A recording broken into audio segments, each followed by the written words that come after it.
साथियों, मैं फिर से आपके अपने यूट्यूब चैनल मोटिवेशनल मंदिर में आपका स्वागत करता हूं।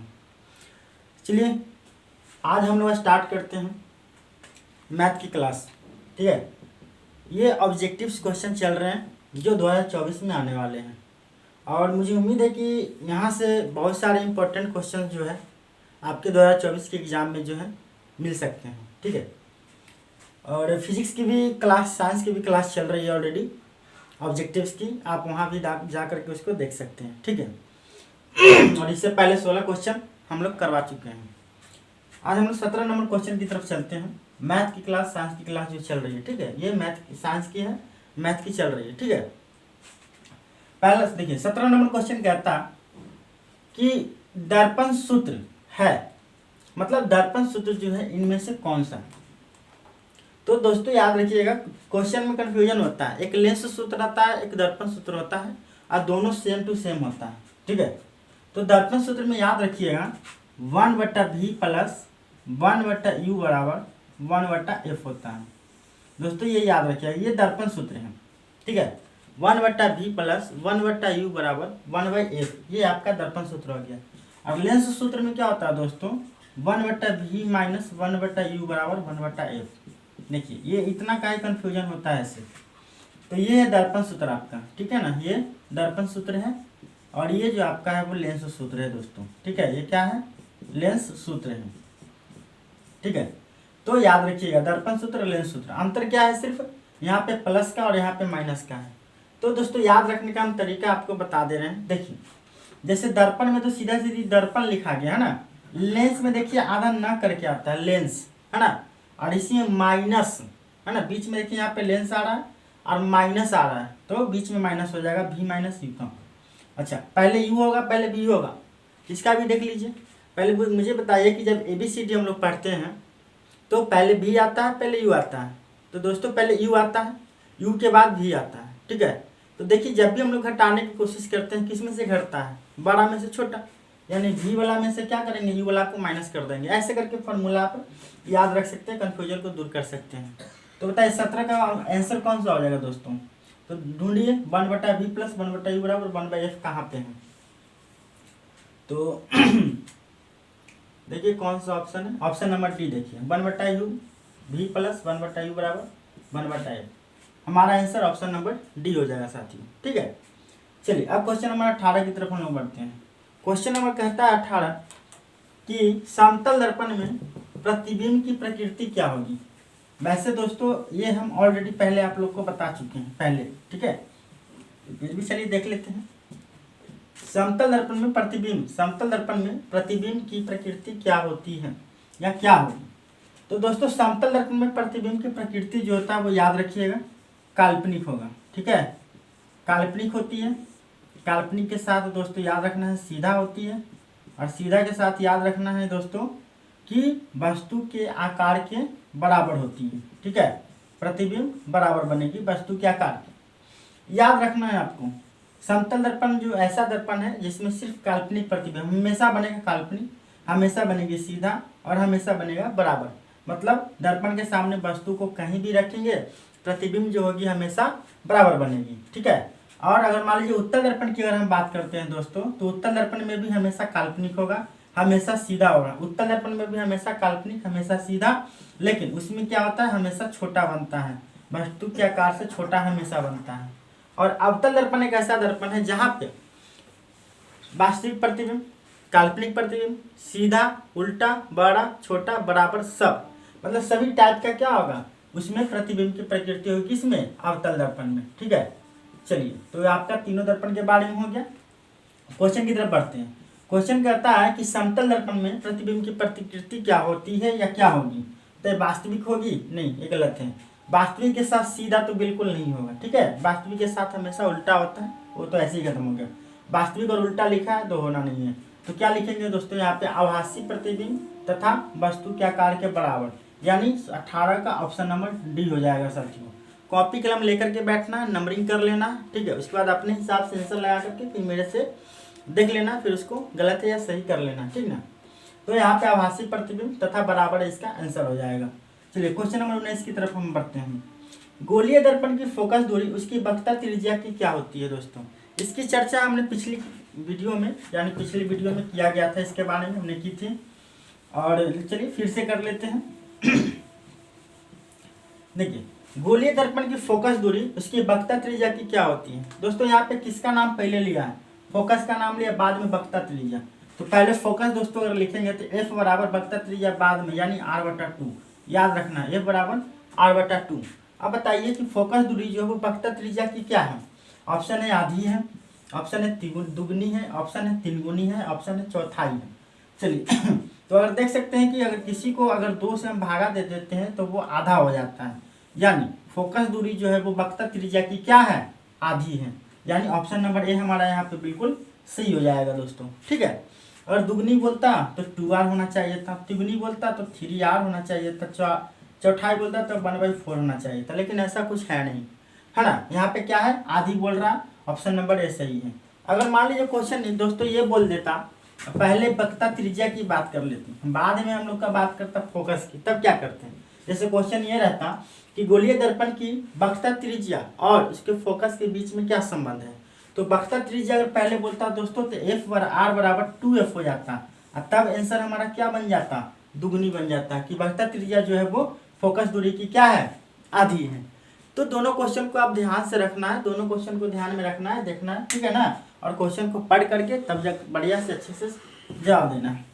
अगर वीडियो पसंद आ रही हो तो दोस्तों वीडियो को लाइक करें, शेयर करें, सब्सक्राइब करें, जिससे कि इस तरह के बहुत सारे और मज़ेदार क्वेश्चंस जो है वीडियो जो है आपके सामने हम ला सकें और आपको मिल सकें। चलिए क्वेश्चन नंबर 20 की तरफ हम लोग बढ़ते हैं। कहता है कि एक उत्तल दर्पण में बना प्रतिबिंब, एक उत्तल दर्पण है, ठीक है, एक उत्तल दर्पण में बना प्रतिबिंब हमेशा कैसा होगा, ठीक है। अभी हमने बात किया था, है ना, तीनों दर्पण के बारे में, अवतल के बारे में, उत्तल के बारे में, समतल के बारे में। चलिए फिर से चर्चा कर लेते हैं। कहता है कि एक उत्तल दर्पण में बना प्रतिबिंब हमेशा कैसा होगा। तो दोस्तों याद रखिएगा, उत्तल दर्पण में जो प्रतिबिंब बनता है, उत्तल दर्पण में प्रतिबिंब जहाँ बनता है वो हमेशा, है ना, हमेशा काल्पनिक होती है। कैसी होती है, हमेशा काल्पनिक होती है, याद रखना। और हमेशा कैसी होती है, सीधी होती है। कैसी होती है, सीधी होती है। और वस्तु से छोटा होता है, हमेशा, हमेशा वस्तु से क्या होती है, छोटा होती है, ठीक है, हमेशा। अगर अवतल दर्पण की बात करते हैं दोस्तों तो इसमें खिचड़ी बना हुआ है। खिचड़ी मतलब, खिचड़ी बना हुआ मतलब क्या दोस्तों, खिचड़ी बनने का मतलब ये है कि इसमें सभी टाइप के, है ना, मतलब सब, काल्पनिक भी बनेगा, है ना, वास्तविक भी बनेगा, काल्पनिक भी बनेगा, सीधा भी बनेगा, है ना दोस्तों, उल्टा भी बनेगा, है ना, छोटा बनेगा, है ना, बड़ा बनेगा, और क्या है, बराबर भी बनेगा। मतलब सब टाइप का इसमें प्रतिबिंब हमको दिखाई देता है अवतल दर्पण में। अगर समतल दर्पण की बात करें दोस्तों तो वहाँ पे काल्पनिक बनेगा, हमेशा काल्पनिक, हमेशा सीधा, लेकिन वस्तु के बराबर बनता है, किसमें, समतल दर्पण में दोस्तों, ठीक है। चलिए अब क्वेश्चन की तरफ हम लोग बढ़ते हैं। कहता है कि एक उत्तल दर्पण में बना प्रतिबिंब हमेशा होगा, हमेशा कैसा होगा, ठीक है। तो दोस्तों बोला है कि उत्तल दर्पण में वास्तविक बनेगा और ह्रासित बनेगा। दोस्तों ह्रासित का मतलब होता है छोटा, ह्रासित का मतलब क्या होता है दोस्तों, छोटा होता है, और आवर्धित का मतलब दोस्तों बड़ा होता है, ठीक है। ह्रासित का मतलब छोटा और आवर्धित का मतलब बड़ा होता है, ठीक है ना।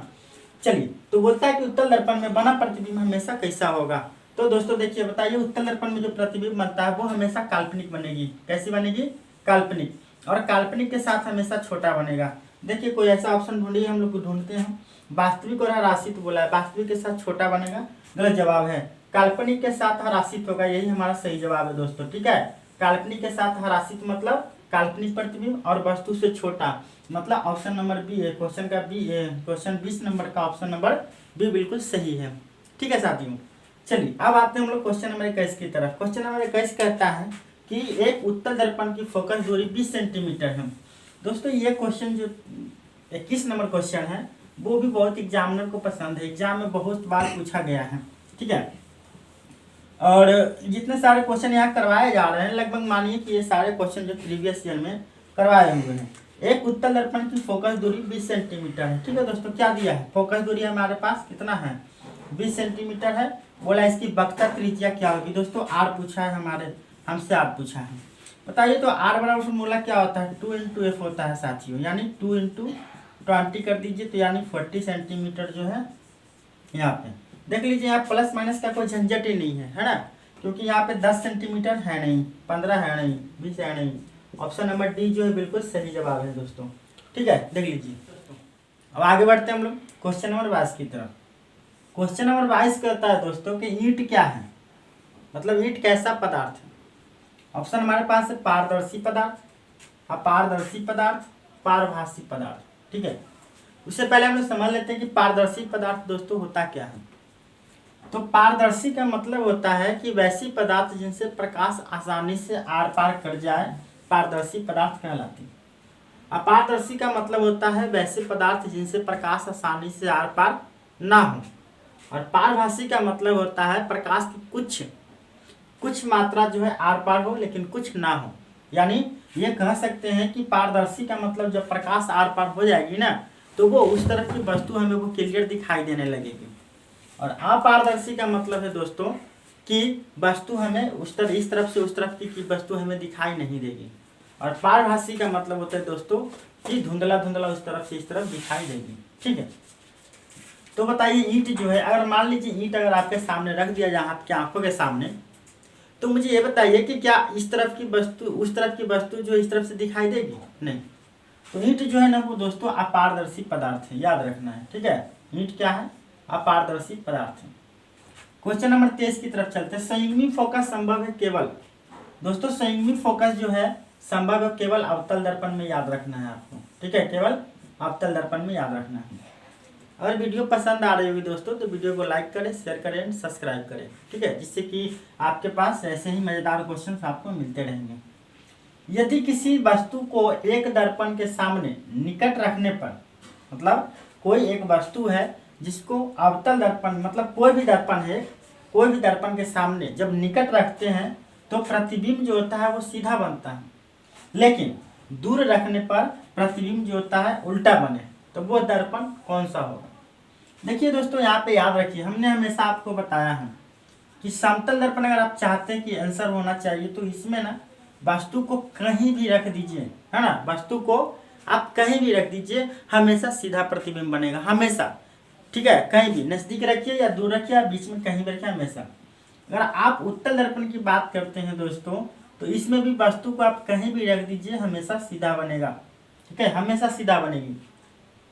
और अवतल दर्पण है, जब अवतल दर्पण के नजदीक जब वस्तु को रखी जाती है तो सीधा प्रतिबिंब बनती है, लेकिन इससे ज्यादा दूर अगर बढ़ाते चले जाएं तो फिर प्रतिबिंब जो होती है वो उल्टा बनने लगती है। तो अब देखिए क्वेश्चन के बारे में। यदि किसी वस्तु को एक दर्पण के सामने निकट रखने पर प्रतिबिंब सीधा बनेगी, किंतु दूर रखने पर प्रतिबिंब क्या हो जाएगी दोस्तों? उल्टा बनेगी। तो इसका जवाब जो हो जाएगा ऑप्शन नंबर बी, है ना, ऑप्शन नंबर बी यानी अवतल दर्पण इसका सही जवाब हो जाएगा। चलिए क्वेश्चन नंबर 25 की तरफ हम लोग बढ़ते हैं दोस्तों। उत्तल दर्पण से प्रतिबिंब सदैव बनता है, उत्तल दर्पण में प्रतिबिंब सदैव बनता है, कहाँ बनेगी?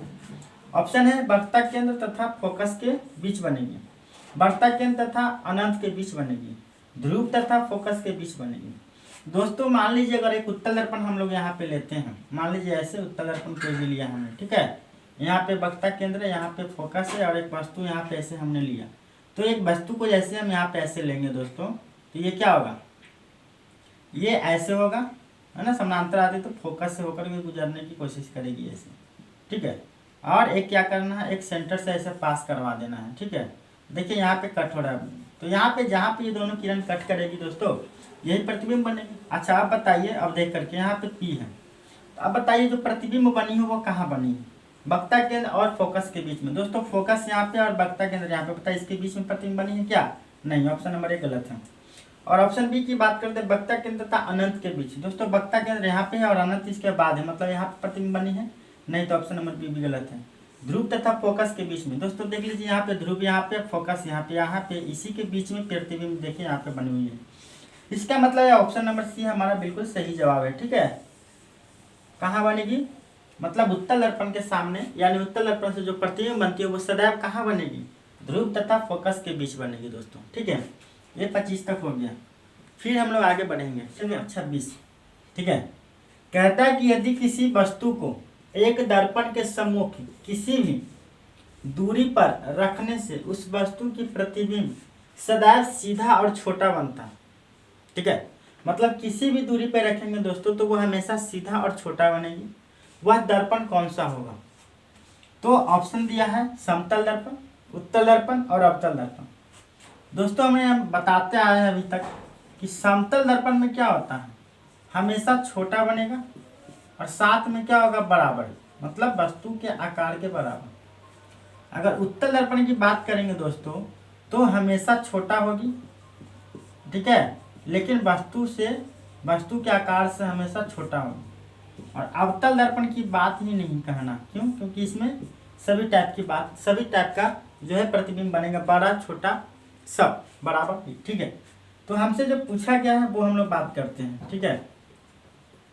समतल दर्पण में हमेशा काल्पनिक होती है, उल्टा हो गया, हमेशा काल्पनिक, इसमें भी हमेशा काल्पनिक, हमेशा सीधा, ठीक है, इसमें भी हमेशा सीधा, बराबर, वस्तु के आकार के बराबर।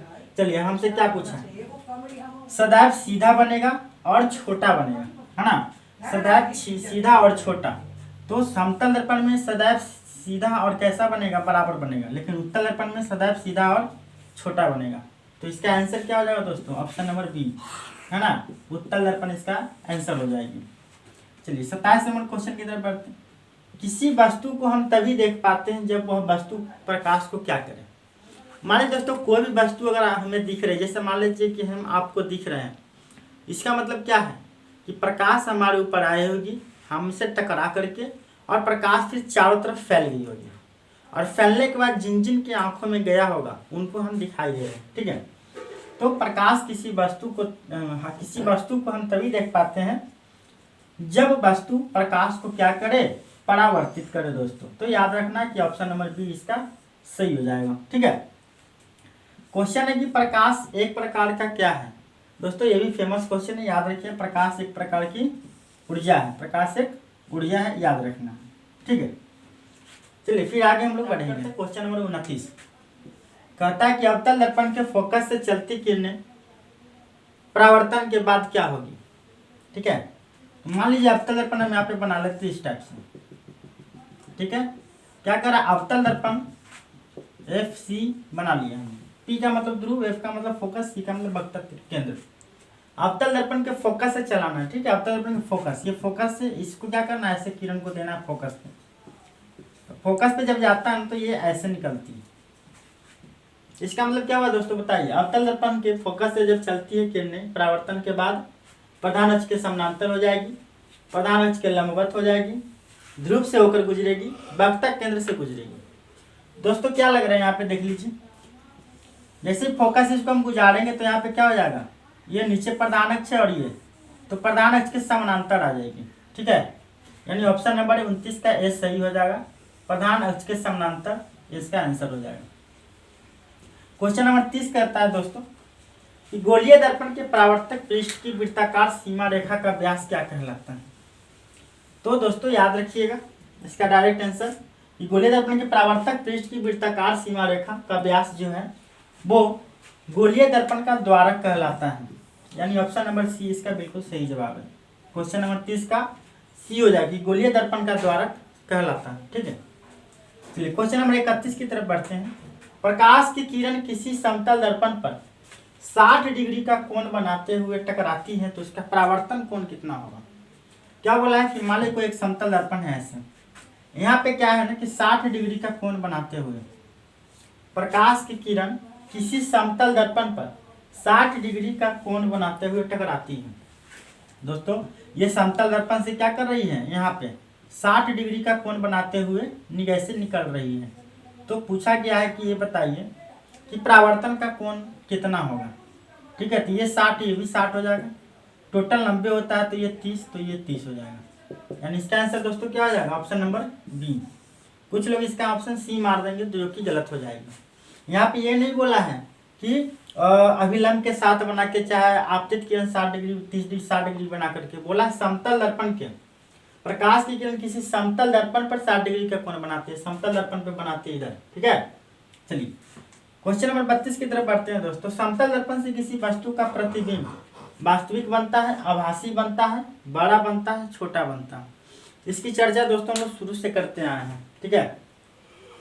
तो मुझे ये बताइए किसी कोई भी अगर समतल दर्पण अगर हम लेते हैं, कोई भी समतल दर्पण लेते हैं तो समतल दर्पण से जो प्रतिबिंब बनता है वस्तु का वो वास्तविक बनेगा नहीं, वास्तविक नहीं बनता है, आभासी बनता है। ठीक है, हमेशा आभासी बनेगा। तो समतल दर्पण से जो प्रतिबिंब बनती है वो हमेशा आभासी बनेगी, आभासी के साथ हमेशा सीधा बनेगी, और सीधा के साथ दोस्तों हमेशा वस्तु के आकार के बराबर बनेगी। ठीक है, ये याद रखना है। देख लीजिए इसमें कौन कौन ऑप्शन। तो आभासी बनता है, ठीक है, बड़ा बनेगा नहीं, छोटा बनेगा नहीं। ठीक है, तो इसका आंसर जो होगा ऑप्शन नंबर बी। क्वेश्चन हम लोग स्टार्ट करते हैं। Question number 33। क्वेश्चन है कि किसी वस्तु का अवतल दर्पण द्वारा बना प्रतिबिंब आभासी सीधा वस्तु से बड़ा पाया गया। ठीक है, क्वेश्चन क्या है कि अवतल दर्पण के सामने, ठीक है, अवतल दर्पण के सामने रखना है और प्रतिबिंब जो हमें प्राप्त होगी वो आभासी होगी, सीधा और वस्तु से बड़ा पाया गया। तो वस्तु की स्थिति कहाँ होनी चाहिए। ठीक है दोस्तों, यहाँ पे दिया है मुख्य फोकस तथा वक्ता केंद्र के बीच में। दोस्तों देख लीजिए यहाँ पे अवतल दर्पण हमने बना लिया, यहाँ पे P, यहाँ पे F, यहाँ पे C। मुख्य फोकस तथा वक्ता केंद्र, यानी मुख्य फोकस तथा वक्ता केंद्र के बीच यहाँ पे वस्तु बोलता है कि प्रतिबिंब यहाँ बनेगी। तो दोस्तों याद रखिएगा, ये फोकस के इधर जितनी सारे प्रतिबिंब बनेगी वो सबके सब वास्तविक होंगे। याद रखना है, सबके सब क्या होंगे, वास्तविक होंगे। ठीक है, लेकिन हमसे क्या पूछ दिया, प्रतिबिंब आभासी होना चाहिए। ठीक है दोस्तों, यानी ऑप्शन नंबर ए जो हमारा गलत हो जाएगा। वक्ता केंद्र पे बात कर रहा दोस्तों, वक्ता केंद्र पे जब वस्तु प्रतिबिंब बनती है तो वस्तु से बड़ा बनती है। वक्ता केंद्र पे बनेगी तो वस्तु वक्ता केंद्र पे ही होनी चाहिए। ठीक है, लेकिन यहाँ पे हमने क्या अभी बोला कि फोकस के अंदर इस तरफ, फोकस की इस तरफ जितनी सारी प्रतिबिंब बनेगी सबके सब वास्तविक बनेगी, टोटल का टोटल। अब वस्तु को फोकस के अंदर यहाँ रखिए, चाहे यहाँ रखिए, चाहे कहीं भी। ठीक है, दर्पण के ध्रुव तथा फोकस के बीच, ध्रुव यहाँ पे दोस्तों और फोकस, इसके बीच में जब प्रतिबिंब को रखते हैं हम लोग, मतलब वस्तु को कहीं भी, तब प्रतिबिंब जो हमें प्राप्त होती है वो काल्पनिक होती है। ठीक है दोस्तों, सीधा प्राप्त होगी और वस्तु से बड़ा प्राप्त होती है। ठीक है, और वक्ता केंद्र से परे का मतलब होता है इधर। ठीक है, चलिए क्या पूछा है, आभासी प्रतिबिंब बनना चाहिए, सीधा बनना चाहिए, वस्तु से बड़ा बनना चाहिए। तो वस्तु को कहाँ रखेंगे बताइए, प्रतिबिंब के सामने वस्तु को कहाँ रखेंगे। तो ऑप्शन के हिसाब से दर्पण के ध्रुव तथा फोकस के बीच, यानी क्वेश्चन नंबर 33 का जो है ऑप्शन नंबर सी जो है बिल्कुल सही जवाब हो जाएगा आपका। ठीक है, चलिए अब क्वेश्चन नंबर 34 की तरफ हम लोग बढ़ते हैं कि निम्नलिखित में किस दर्पण द्वारा किसी वस्तु का वास्तविक प्रतिबिंब प्राप्त हो सकता है। दर्पण, कौन सा दर्पण के द्वारा हमें वास्तविक प्रतिबिंब हमें मिलेगी, इसके बारे में हम लोग चर्चा करेंगे। दोस्तों ये क्वेश्चन देखिए बार बार घूम करके हम लोग के सामने आ रहा है कि निम्नलिखित में किस दर्पण द्वारा किसी वस्तु का वास्तविक प्रतिबिंब प्राप्त हो सकता है। दोस्तों अगर मैं बात करूं तो समतल दर्पण की, तो समतल दर्पण में हमेशा आभासी प्रतिबिंब प्राप्त होती है, हमेशा। उत्तल दर्पण की बात अगर करें तो इसमें भी हमेशा आभासी प्रतिबिंब प्राप्त होगी दोस्तों, हमेशा आभासी प्रतिबिंब। और अवतल दर्पण है जिसमें आभासी के साथ साथ आभासी प्रतिबिंब प्राप्त होती है और वास्तविक प्रतिबिंब भी हमें प्राप्त होगी दोस्तों। ठीक है, अवतल दर्पण में। चलिए क्वेश्चन देखते हैं, निम्नलिखित में किस दर्पण द्वारा किसी वस्तु का वास्तविक प्रतिबिंब प्राप्त हो सकता है। समतल अगर है तो आंसर गलत है, उत्तल है तो आंसर गलत है, यानी इसका आंसर क्या होना चाहिए दोस्तों, अवतल दर्पण। यानी 34 नंबर क्वेश्चन का ऑप्शन नंबर बी जो है बिल्कुल सही जवाब है, अवतल दर्पण सही हो जाएगा। ठीक है, चलिए क्वेश्चन नंबर 35 की तरफ बढ़ते हैं दोस्तों हम लोग। उत्तल दर्पण द्वारा बना किसी प्रतिबिंब कैसा होता है। उत्तल दर्पण द्वारा बना प्रतिबिंब कैसा, मान लीजिए उत्तल दर्पण है, उत्तल दर्पण में जो प्रतिबिंब बनती है वो कैसा होती है, उसकी प्रकृति वगैरह क्या होती है। दोस्तों हम लोग बात करते हैं उत्तल दर्पण में बने प्रतिबिंब के बारे में। तो उत्तल दर्पण में जितने जो भी प्रतिबिंब बनेगी, किसी भी वस्तु कहीं भी रखने पर, किसी भी दूरी पर रखने पर हमेशा आभासी प्रतिबिंब बनेगी दोस्तों। क्या बनेगी, हमेशा आभासी बनेगी दोस्तों, हमेशा सीधा बनेगी। ठीक है, और वस्तु से हमेशा छोटा, वस्तु से हमेशा छोटा प्रतिबिंब बनेगी। ठीक है दोस्तों, और हमेशा जो है वो ध्रुव और फोकस के बीच बनेगी, ध्रुव और फोकस के बीच बनेगी दोस्तों। यही है उत्तल दर्पण की सारी विशेषताएं।